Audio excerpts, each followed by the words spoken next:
Hemos visto cómo las pilas y las baterías eléctricas generan corriente continua, o sea, generan siempre una corriente que va en una sola dirección, que tiene siempre un mismo polo positivo en el mismo lugar y un polo negativo siempre en el mismo lugar. A esto se lo conoce como corriente continua, porque si nosotros miráramos un gráfico de cómo se mantiene el voltaje a lo largo del tiempo, veríamos que el voltaje se mantiene siempre constante y la corriente, o sea, la circulación de electrones, el flujo de electrones, lo que nosotros medimos en ampere, también se mantendrá siempre con un valor constante. Por esta razón es que toma la denominación de corriente continua. Pero cuando nosotros necesitamos producir grandes cantidades de corriente, los procesos químicos que generan corriente, esos que nosotros utilizamos en las pilas y en las baterías, no son lo suficientemente eficientes o por lo menos no nos proveen de la cantidad de corriente eléctrica que nosotros vamos a necesitar para equipos de mayor consumo. Por ejemplo, queremos hacer funcionar un aire acondicionado. La poca potencia eléctrica que producen las pilas haría totalmente impráctico el tener que usar grandes cantidades de pilas para hacer funcionar un aire acondicionado. Entonces recurrimos a otros sistemas de generación de corriente eléctrica, que son los dínamos o generadores electromagnéticos. Este tipo de dispositivos sí tiene la posibilidad de producir grandes potencias eléctricas. Entonces es lógico encontrar que la corriente que alimenta nuestros hogares e incluso las industrias y las maquinarias de mayor poder estén basados en la generación electromagnética de la corriente eléctrica. A diferencia de las pilas que generan corriente por una producción química y, como decíamos recién, mantiene un flujo constante de corriente, por lo que nosotros la llamamos corriente continua, los generadores electromagnéticos, los dínamos, generan corriente alterna. ¿Qué significa esto? Que mientras que en un instante el voltaje es positivo en una de las patas de salida y negativo en el otro borne, al instante siguiente el valor se reduce a cero y se invierte nuevamente la polaridad para que el primer borne quede negativo y el segundo positivo. Nuevamente se reduce a cero y nuevamente el primer polo se hace positivo y el segundo negativo. Así, el valor del voltaje o de la diferencia de potencial de la corriente va fluctuando de positivo a negativo pasando por cero continuamente. A esto se lo conoce como corriente alterna. En la práctica podríamos imaginarlo como si alguien estuviera cambiando de posición la pila generadora y poniéndola primero con los polos en una dirección y luego con los polos en otra. Con eso obtendríamos que la corriente circularía primero en una dirección y al instante siguiente en la dirección contraria. Este tipo de fluctuación, que hace que la corriente vaya primero en una dirección y luego en otra, se lo conoce como corriente alterna. La pregunta que nos podría surgir es, y entonces en nuestros enchufes, en nuestra casa, ¿dónde está el polo positivo si continuamente está cambiando la polaridad?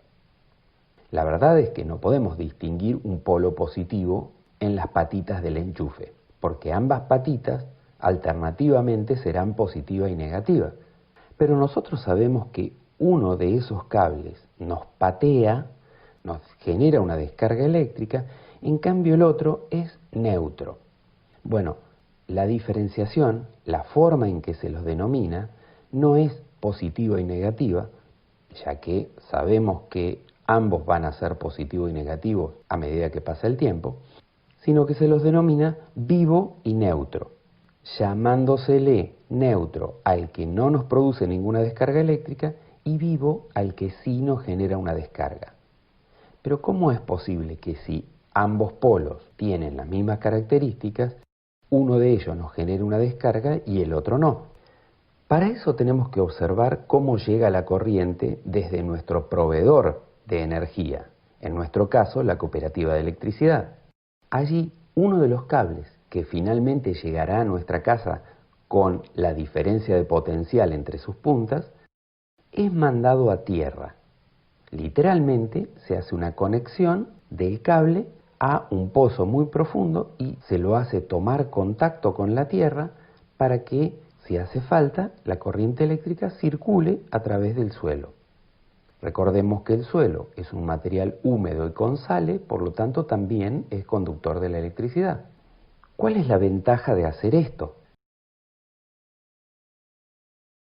La sobretensión eléctrica es una alteración cotidiana en la red eléctrica que sin la correcta protección reduce la vida útil, estropea y quema los equipos electrónicos y electrodomésticos. A diario ocurren sobretensiones en la red eléctrica que elevan el voltaje a 500, 1000 o más de 5000 voltios. Esta sobretensión, conocida como sobretensión eléctrica, es conducida por la red y afecta a todos los equipos conectados a ella. El rayo es una descarga eléctrica de gran intensidad que ocurre entre nubes o entre nube y suelo. Representa un peligro para personas, edificaciones y equipos. En promedio ocurren de 50 a 100 descargas eléctricas a cada segundo en todo el mundo. La mayoría en las regiones tropicales, siendo Brasil el país en el que ocurre la mayor cantidad de rayos. El rayo puede afectar directamente a la red eléctrica, telefónica, televisión e internet, provocando una gran sobretensión que se conduce con toda su potencia a lo largo de las redes eléctricas y sin la correcta protección quema los equipos electrónicos enchufados. Cuando el rayo cae a una cierta distancia de la red eléctrica, esta genera un campo magnético que afecta a la red. La sobretensión provocada por este campo es conducida por la red eléctrica a una distancia de hasta 5 kilómetros del lugar de origen. En edificios con pararrayos, las personas y el edificio están exentos de daños, pero los equipos electrónicos y electrodomésticos corren aún más peligro. Eso pasa porque cuando el rayo es llevado al suelo, genera una ola electromagnética que genera sobretensiones eléctricas. Cuando una sobretensión eléctrica provocada por un rayo ocurre, la tensión de la red puede elevarse a más de 5000 voltios. Por supuesto, provoca sobretensiones eléctricas que, sin la correcta protección, quema instantáneamente los equipos. Si hay descargas eléctricas en la atmósfera, un rayo, por ejemplo, puede ser derivado a tierra, esto es, que la corriente del rayo circule y sea derivada directamente a nuestro planeta, en lugar de circular por todos los cables de la instalación eléctrica y por lo tanto, finalmente nos queme nuestros artefactos hogareños. Pero, estructurado de esta forma, cuando nosotros tocamos el cable al que denominamos neutro, no sentiremos ningún tipo de reacción, porque entre el suelo, una de las patas de la corriente eléctrica a la que estamos conectadas, y el cable de neutro, no hay diferencia de potencial, ya que los dos lugares que estamos tocando tienen la misma diferencia de potencial porque se trata de el mismo polo. El problema lo vamos a tener cuando toquemos el vivo, porque en ese caso, tocando solamente un cable, el del vivo, el otro polo lo estamos proveyendo desde el suelo. O sea que solamente por estar parados tocando el suelo y tocando el cable del vivo, la corriente eléctrica circulará a través nuestro. Sin embargo, no le pasa lo mismo a los pajaritos que parados sobre el cable del vivo no le producen ninguna descarga eléctrica porque no están conectados al otro polo. O sea, en ningún momento tienen una diferencia de potencial entre dos partes de su propio cuerpo. Por lo tanto, ellos no se transforman en una resistencia eléctrica o en una lamparita.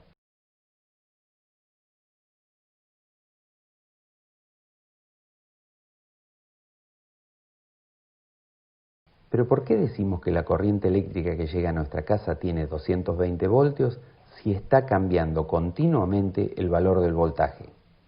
Bueno, en corriente eléctrica se habla de voltaje eficaz. Y esto significa, el valor del voltaje en algunos momentos toma valor cero y en otros momentos toma valor de pico, que es mucho más alto que 220 voltios. En promedio es como si, y al decir como si, estoy refiriéndome a que produce una eficacia como si tuviera un valor de 220 voltios de corriente continua. O sea, el equivalente de hacer funcionar una corriente alterna con estos valores es similar al que lograríamos si tuviéramos una corriente continua de 220 voltios, con todas las salvedades del caso de recordar que tenemos una corriente alterna.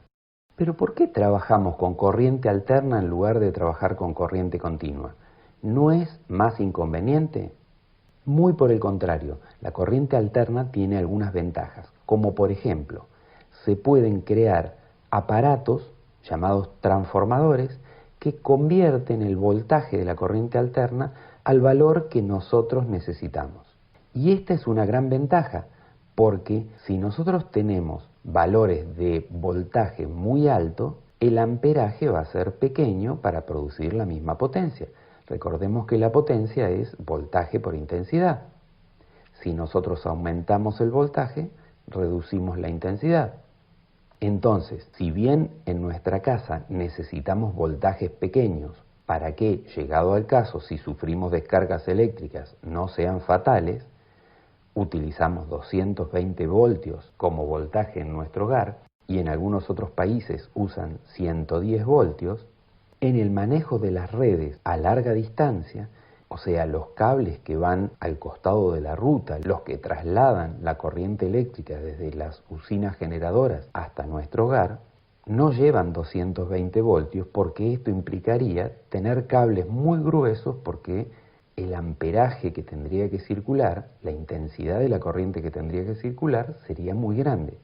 Para no tener una intensidad muy grande de corriente y por lo tanto cables muy gruesos, se hace grande el voltaje y por lo tanto pequeño el amperaje, con lo que permite hacer circular potenciales de corriente muy grandes por cables relativamente más finos. Obviamente estos voltajes altos son peligrosos y por esa razón es que siempre van en cableados muy altos para evitar que tenga cualquier tipo de descargas sobre los transeúntes o una planta o lo que sea que pueda alcanzar esas alturas y descargar esas corrientes a tierra. ¿Conoces el camino que recorre la electricidad hasta llegar a tu casa? Comienza en centrales de generación eléctrica como Enel Generación Costanera, que produce energía con combustibles no renovables, o Enel Generación El Chocón, una central hidroeléctrica. Pero, ¿cuál es la diferencia entre la energía renovable y la no renovable? Depende del recurso que se use para producirla. Algunos recursos se renuevan como el viento, energía eólica, el sol, energía solar, y el agua, energía hidroeléctrica.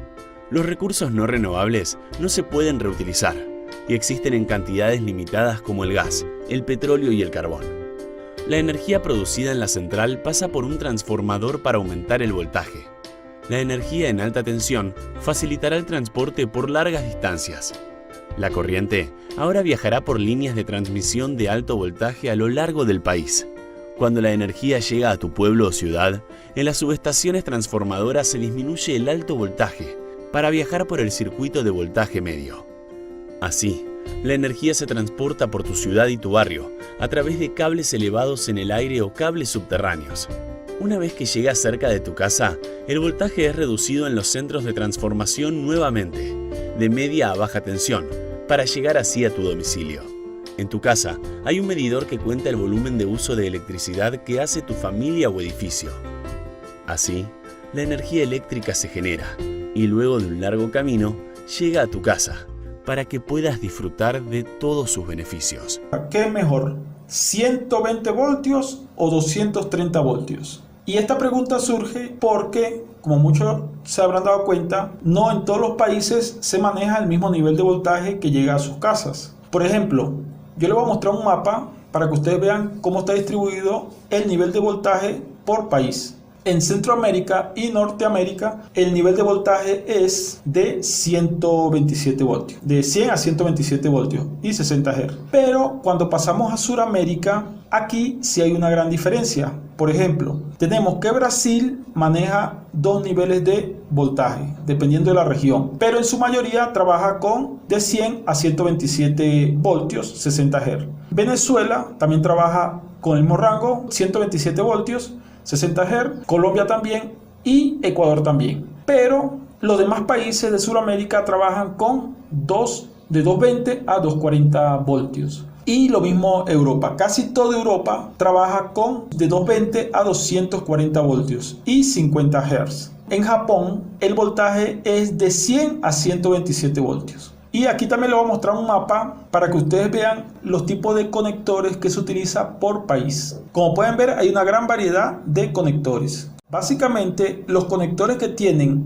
2 pines son los que tienen una fase y el neutro. Y los que tienen 3 pines, entonces tienen una fase, el neutro y también incluye la tierra. También pueden notar que en Argentina el conector se diferencia de los conectores de Europa. Donde se utiliza 240, el grosor de los cables es menor generalmente. La corriente que se utiliza es menor. Entonces, para transportar esa energía se va a utilizar un cable de menor diámetro y las pérdidas también serán menores. La potencia es bastante alta. Y para el caso de 120 voltios, pues obviamente se utiliza un cable más grueso para la misma potencia. Acuérdense que la potencia es igual a V por I. Por tanto, si el voltaje es más bajo, para equilibrar a la potencia tenemos que elevar la corriente. Entonces, la desventaja de 120 voltios es que los cables deberían ser más gruesos para equipos que consuman mucha potencia.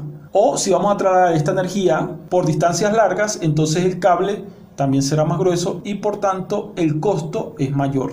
Ahora, la ventaja obvia del 120 es que es menos peligroso que 240, aunque ambos son peligrosos. La ventaja también de 120 voltios es que la mayoría de los equipos que se usan en la casa actualmente no consumen tanto. Entonces 120 cubre casi al 100% todas las necesidades de una casa. Y como se tiene la opción bifásica, entonces simplemente con otra fase se tiene dual. Se tiene 120 y se tiene 240 como se quiera. Entonces, si me lo preguntan a mí, para mí es una ventaja tener 120 y 240 bifásico. Es mejor que tener solo 240 monofásico.